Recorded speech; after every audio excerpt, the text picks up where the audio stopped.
Hello everyone, and welcome to the book Refuge, and welcome to my end of the month May wrap up part 2, where we talk about the ridiculous amount of books I've read while being trapped in my house and having no friends, being single without any pets, and living in a city by myself. Or basically, it looks like I have no life, but I do, and I really enjoy it. So there you go. This month, I read 70 books total. That's right. The first half of the month, which you can go watch that wrap up under May wrap up part 1, I read 32 books. And there's still 3 days left of the month when I'm recording this. And I'm already at 70. And so I was like, that's enough to talk about anyway. Let's go. This time, I probably won't even get to talk about every 5-star that I read this month, because it'll just be too long. So there you go. Let's talk about my book stats just real quickly here. So the first thing I want to say is let's put this up. I actually have the graphic on my phone and I didn't write it down on my paper this time, but I read 70 books, and that was like 21,000 and some pages. It was about 680 pages per day is what it works out to, which is bananas, but there you go. That's how it goes. I had 1 2-star, 1 2.5 star, 2 3 stars, 8 3.5 stars, 19 4 stars, 7 4.5 stars, and 33 5 stars, because I'm not as picky about romances, and we've talked about this before. Whoop-de-doo-dah, there we go. So we're going to dive right into this. Books that weren't a 5-star for me, I'm not going to talk very much about. If you want to know more about them, you can either message me down below or go to my Goodreads to see if I said more about them there. But we got a lot of good books to talk about, so let's go through this. So I read Unforgettable by Melanie Harlow. This was a new release in May. This is the 5th and last book in the Cloverleaf series. This one was a second chance romance. It was also a baseball romance. The guy has lost his mojo and he goes back home. We have the last sister, April, and she and Travis, they had a baby together when they were basically in high school, and they gave this son up for adoption. April's trying to work through getting to possibly reach out to this kid because they're going to be 18 now, and Travis is back in town for his sister's wedding, which April is planning. Drama ensues. And then I read Man Candy by Melanie Harlow. This was a 4-star. This was a forced proximity novel. Brother's best friend and the brother's sister, obviously, that's why it's the brother's best friend, end up living in an apartment together, or a house duplex type thing. She's always had a big crush on him, and things ensue. I read Shatter Me by Mafia. I gave this 4.5 stars. This was the pick that you guys voted on. I freaking loved it. I bought the entire series, just waiting for the right moment to dive in and attack the rest of it. If you don't know what this book is about, this review where I'm talking 5 seconds for each book is not the place for it. Then I read Destroy Me, which is the Warner novella. Holy crap, this guy's head is messed up, but I am very attracted to him. And I read Reasonable Doubt by Whitney G. This was a age gap. This is a lawyer and an intern. He thinks that she's older than he is because it's also like a messaging app connection, like they meet each other on an app. And then he finds out that she's actually only 22 and an intern where he works. And he wasn't prepared for that. Then I read The Necromancer's Bride by Brianna Hale. I give this 3.5 stars. This is a novella that's only like 60 pages. There is a necromancer and a girl who he saves when she's a child. And so the village thinks she's cursed because he marked her with his mark. And really, he marked her as his bride. And when she's old enough, she comes back to him to beg for help. And he's like, my bride is here. And there is very kinky, creepy, sexy stuff. If you check out my reading vlog from the week I read this, I tell you what's going down in Funky Town with that one. I read Dirty Therapy and Dirty Talk by Tara Crescent. These are menage in a small town where menage is not acceptable. So check those out. Then I read The Black Fox by Brianna Hale. This was the first in the Dirty Heroes collection. so far this is the best one that I read in the collection. This is a Zorro reimagining. It's also a stepdaughter, stepfather, daddy kink book. And there's magic involved. It's very interesting. Then I read Finding His Strength by Misha Stone, which is in the series. Did not like this. I gave it 2 stars. This had the hero raping someone and, well, not raping them in the beginning. He was having sex, but kills the person on page that he's having sex with, like as he's finishing. He snaps her neck is the first way we meet him. Literally sentence 1. And then he also rapes the heroine on page, and we love him by the end. I do not approve of this. I gave it 2 stars. Not good. Then I read While She Sleeps by Danny Renee, which is in the series. This is a little better. This is a Prince Philip and Aurora. This has some like sleep kink in it, which was very interesting. I just wasn't really into the story overall, but I didn't have a problem with the kink because that stuff doesn't really bother me. But just wasn't quite what I was looking for. Then I read Judgment Road, which I have down here. I read this by Christina Feehan. I gave this 4.5 stars. This is the first in her Torpedo Inc. series. This is an MC. It is also ex-Russian tortured children. They were taught to be spies or like espionage. They were taught how to use their bodies to do so. And now they've created a MC in Sea Haven. A lot of Christine Feehan's books take place in Sea Haven. This is pretty interesting. It was very dark, lots of trigger warnings. Make sure you check it out. Then I read the Filthy Dirty American series. The first 2 of these were 4 stars, and the second 2 were 5 stars, so I'm just going to talk about them all together. This series is by Nikki Sloan. I read this series because Katie Robert told me to, and this is about an arranged marriage for business purposes. And then the father-in-law of, like, he's the one who sets up this relationship between his son and this girl, but he actually really wants the girl, and she doesn't want that, and so, but there's kind of this, like, sexual tension the whole time through, and it's hard to explain. It's very interesting. You can tell where Katie Roberts, your dad will do, like where the inspiration for this dude comes from. But then the 4th one, because the first 3 are about that couple that gets set up and how they work through the father getting in between and things like that. And then the 4th one is a book about the dad, and it's called The Redemption, and that one was amazing. It was good. I read Ballad of Songbirds and Snakes by Suzanne Collins. I gave this book 2.5 stars. It was boring. I did a whole review about it. You can check it out if you want to. It wasn't that interesting. I read Dirty for Me by Jackie Ashenden. This is a one-night stand that turns into kind of like a friends with benefits. But this girl is about to be put into an arranged marriage, and it's modern day, and it isn't even like a mob story. Again, it's for business purposes, but the girl feels like she owes her family, so she's going to do it even though it's going to make her miserable. And she meets this guy who runs a not a fight club, but like teaching women self-defense, and they end up having a friends with benefits situation. Then I read Savagery by Emma Mackenzie. This is actually Karina Hale's pen name, where she did a barbarian erotic novel. This does not have a happy ending. I'll just tell you that. But this girl gets kidnapped by these Vikings, and she is going to be like forced into marriage with one of them. Anyway. Then I read Bound in Sacrifice by Murphy Wallace. This was the 4th book in the Dirty Hero series. I only gave this one 3.5 as well. This is a Beast and Beauty retelling. It has to do with the leader, like the owner of a kink club, but also he's like part of the mob, kind of.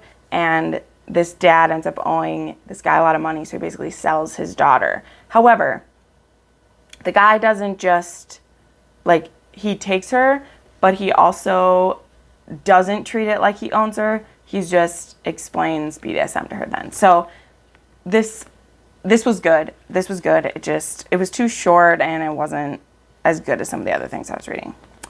So, okay, that's enough of the books that I'm going to rush through. And so now I'll go through ones that are 5 stars for me. And now I can slow down a little bit. Here we go. So, I read Sure Shot by Serena Bowen. This was her newest book in the Brooklyn Bruiser series. I think this is book 6 or 7. And this one is a second chance romance. These two had a fling together. She is a athlete manager. She's a hockey manager, agent, and she first met this guy when she was just getting started and he was just getting started, and they had kind of like a fling together. And then she realized if she wanted to be taken seriously as an agent, she couldn't be with an athlete, so she broke it off and then just stayed away from him. And now it's been 9 years. He's been married and he's getting divorced, and she has never been married and is wanting to have a baby. And him and his wife tried to have a baby for a really long time. So this book heavily is about fertility issues. So please be aware of that going in. But it was very beautiful. I don't want to tell you like the outcome or like what these people decide to do and how things work out, because I feel like that spoils it. But if you have had fertility issues or it's uncomfortable for you to read about, I would suggest staying away from it. However, if seeing people struggle with that and still get closer together works for you, then you should check it out, because it was really good. And Serena Bowen always makes me cry. Then I read Danger Zone and Need for Speed by Ella Frank and Brooke Blaine. And these are the first 2 books in what's going to be a trilogy about, it's basically a retelling of Top Gun. And so we have this guy who he is the son of the NAFTA's like best pilot they've ever had. And he gets paired up with, and he is in the closet. Some people know he's gay, but most people don't. And he gets paired up with this new hotshot who is called Solo, is his call name, because he doesn't work well with others. And they meet each other at a bar, and Solo really wants to pick up Panther and he turns him down because he sees his dog tags and he realizes that he's a service member and he doesn't want to be involved. But then they end up getting paired together, and it's great. They're so good. Both of them are amazing. Then I read Taming His Teacher, I'm not going in order anymore, I'm telling you. Then I read Taming His Teacher, which was a student teacher where the female is older, but only by like 4 years, so it's one of those. And nothing happens while the student is her student. So they meet each other while she is a teacher at an all-boys school, and there is this boy who's a senior, and they have this connection, but their lives really end up in like completely different spaces, because he ends up going away to a college and she ends up staying there and getting married to this one guy, and then they end up getting divorced because he's just like, they're not good for each other at all. So when this kid comes back to the school, he also had spent his college years to work off his like student loans. He worked at a kink club where he learned all about the kink, but he never had sex with anyone there. So this is also like a male virgin trope, and it was so good. And he's afraid when he comes back that he is like into the things that she won't be into. Well, she's been secretly wanting someone to be into this with her this whole time. So I don't know, this book was amazing. I really like Tamsin Parker and how she handles BDSM and how she handles like power dynamic. I read another book of hers earlier in the year that was called His Custody, and I freaking loved that. So that's what led me to this one. So I really like Tamsin Parker and I want to read more of hers. Then my other 5-star was Aurora Burning. This is the second book in the Aurora cycle. This book destroyed me. I can't really talk about it because it's the second book in a series, but this series is a team up. It's this crew of young people who are supposed to be a crew, and then things happen.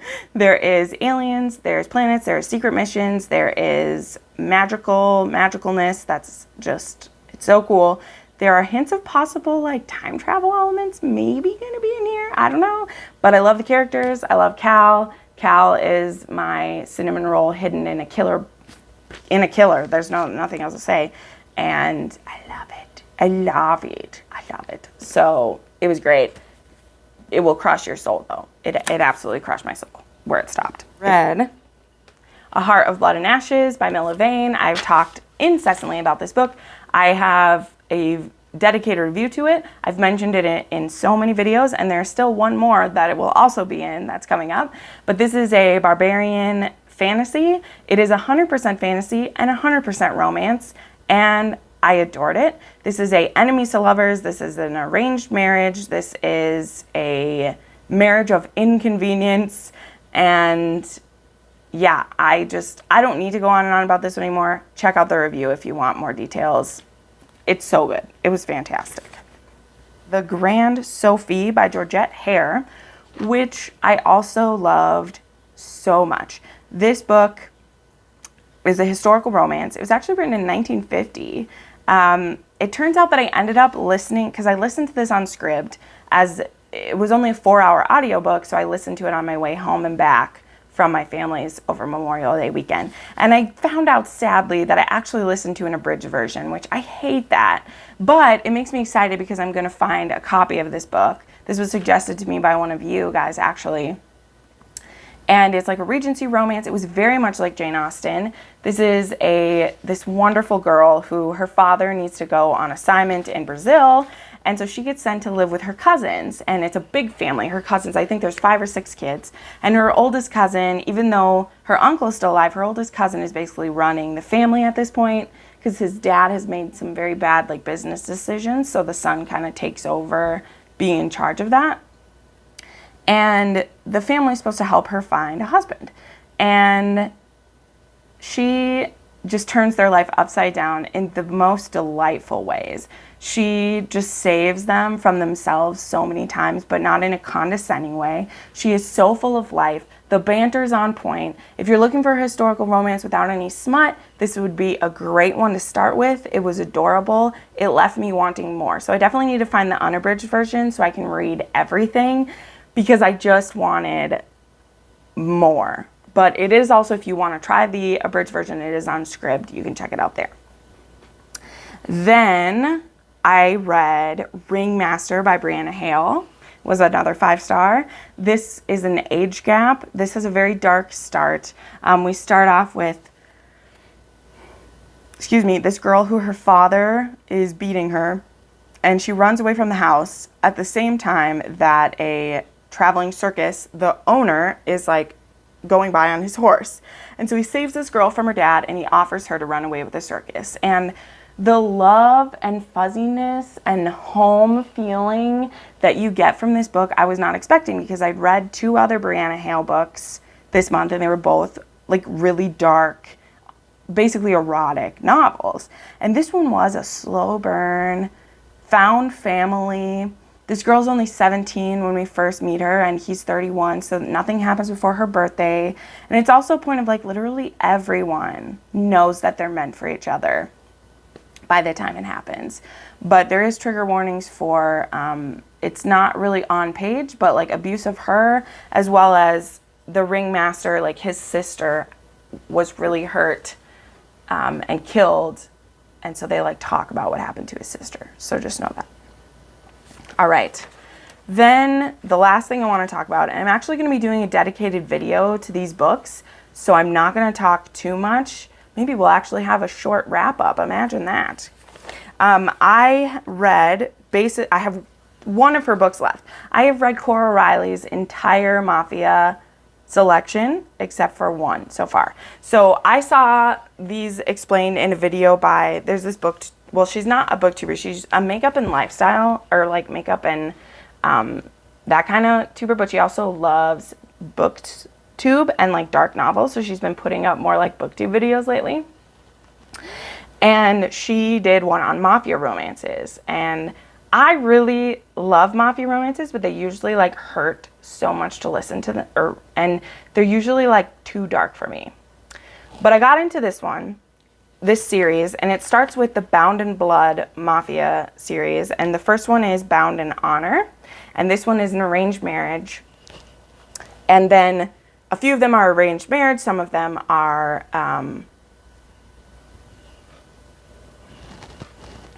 this Bound in Honor is an arranged marriage between the New York outfit and the Chicago familia. I think I'm saying this right. There's a lot of terms. And they are the mob, and they are brokering a truce. So they have the new capo of Chicago is getting engaged to the second in command's oldest daughter of the New York. So they get engaged. There is just, it's so hard to explain this. That's why I'm going to do its own video. But the thing about mob romances and why I'm like putting this out there is the thing that's so attractive, because that's the thing for me, is I was like, these books, they make my stomach turn. They're just so intense. The relationship, there's brutality. There's, in some of these, there's like, there's never sex trafficking going on, but I mean, we're dealing with like sex clubs and drugs and all these things. But the thing that I think makes them so attractive is you have the ultimate of alpha males who do these horrible, brutal things, and they've never loved a woman. They've just always went through women all the time, and then they find the one, and for that one person, they are good and kind, and, you know, and that's just the thing that, like, that does it for me anyway. So yeah, I don't know. But like I said, I'm going to do a whole video about Cora Riley's books. But I read 12 of them. And there is more coming out this year that I can't wait to read. I'm so addicted to this family. I cried in some of these. Some of them were so touching and so painful and just beautiful. And I don't know. But apparently mobsters are my new kink right now, because I love them and I can't wait to talk more in detail. So I'm gonna go ahead and wrap this up. Look at me keeping this under a half hour and everything. Yeah, so many good books. I can't wait for June. Some great books on my TBR for that month. There's some great books coming out next month I can't wait to read. So it's gonna be exciting. But thank you so much for watching this. I put up new videos 3 to 4 times a week, and you can see some more of them right now. Bye.